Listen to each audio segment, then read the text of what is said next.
Hey there, busy mama. I got you. No need to worry. I did the homework for you.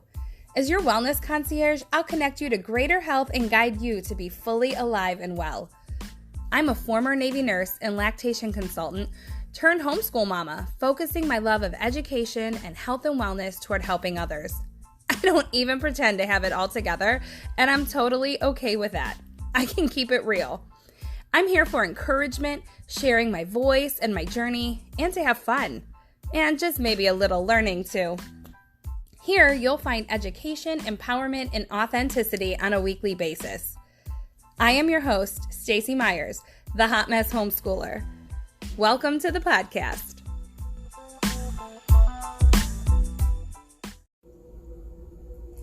Hey everybody, good morning.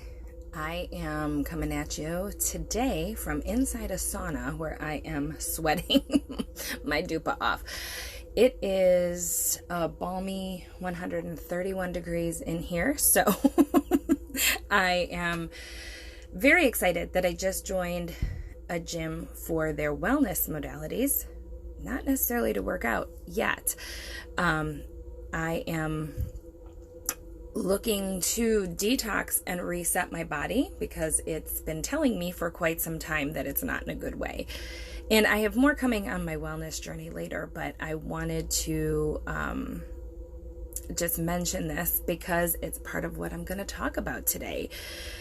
I'm thinking about self-care, and for me, this time that I'm taking in the gym right now, 45 minutes out of my day to come in the sauna. They also have really cool things like red light therapy and hydro massage chair. So I'm super excited for all of that because I think it's going to be beneficial for me in my own walk. But it's time that I really needed to prioritize for myself and decide that it is an investment in not only me, but in my health as well. And then from that, ultimately, it becomes an investment to my family and my friends.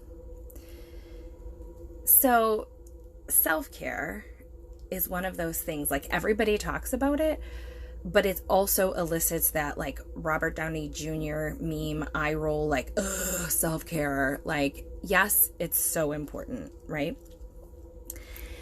And it's something that, I've read a lot about, and I talk about myself.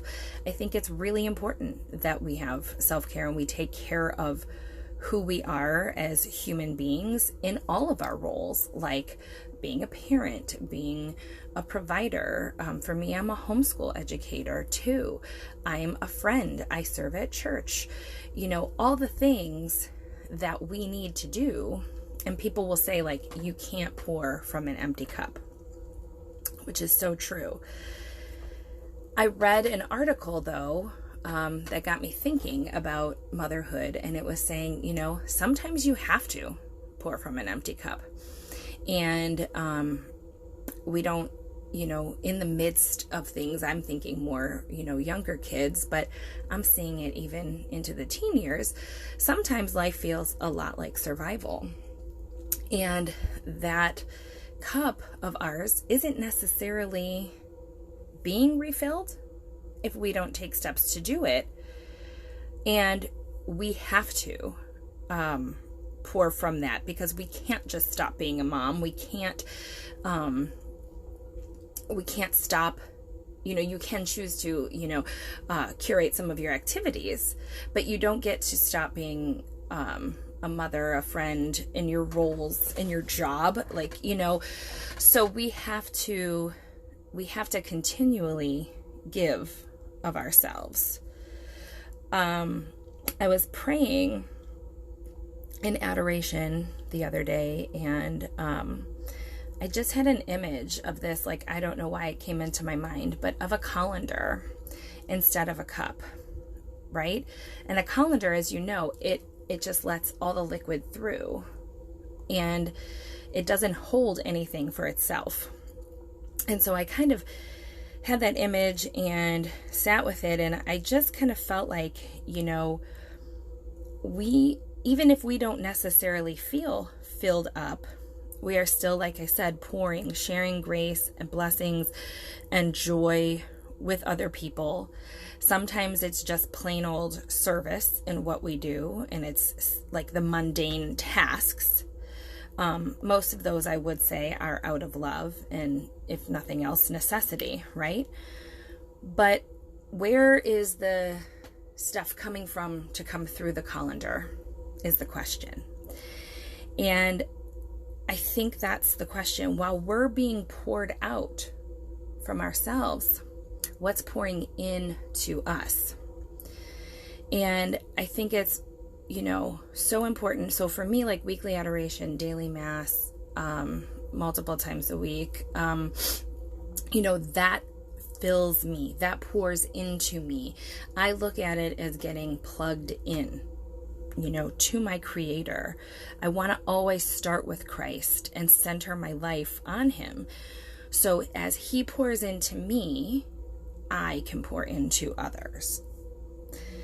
So I think that's really, really important. I was reading another Instagram post by a Catholic influencer that I follow. And, she was talking about sort of the same thing, on self-care. And, we need to give ourselves what we need to give others. And again, beginning with Christ, plugging in. We shouldn't have to earn it. It should be something that we look at as a priority. And it's so much more than just face masks, pedicures, and baths, right? Like those are all a part of it.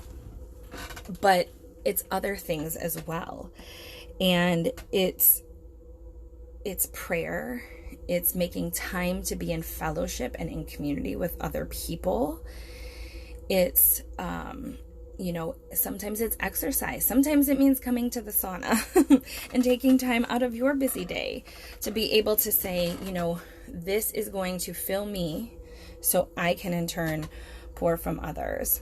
And in reality, what I think self-care truly is soul care.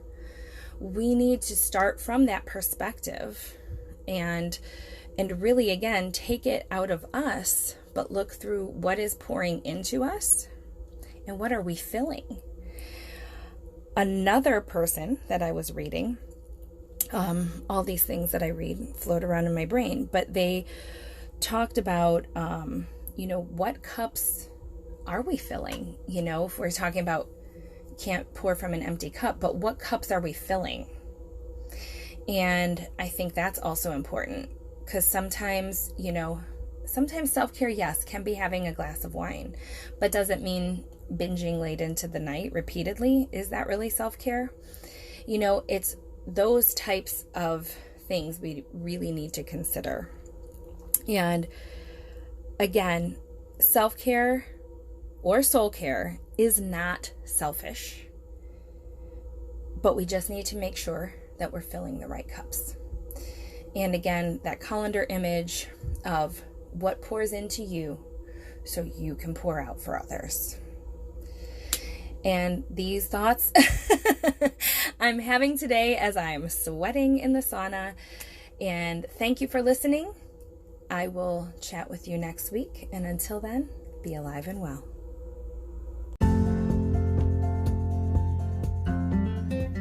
Hey, thanks for listening.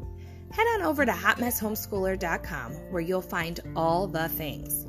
Connect with me on socials, check out the blog, and subscribe to the podcast on your favorite platform. I look forward to serving you. Have a wonderful day, and until next time, be alive and well.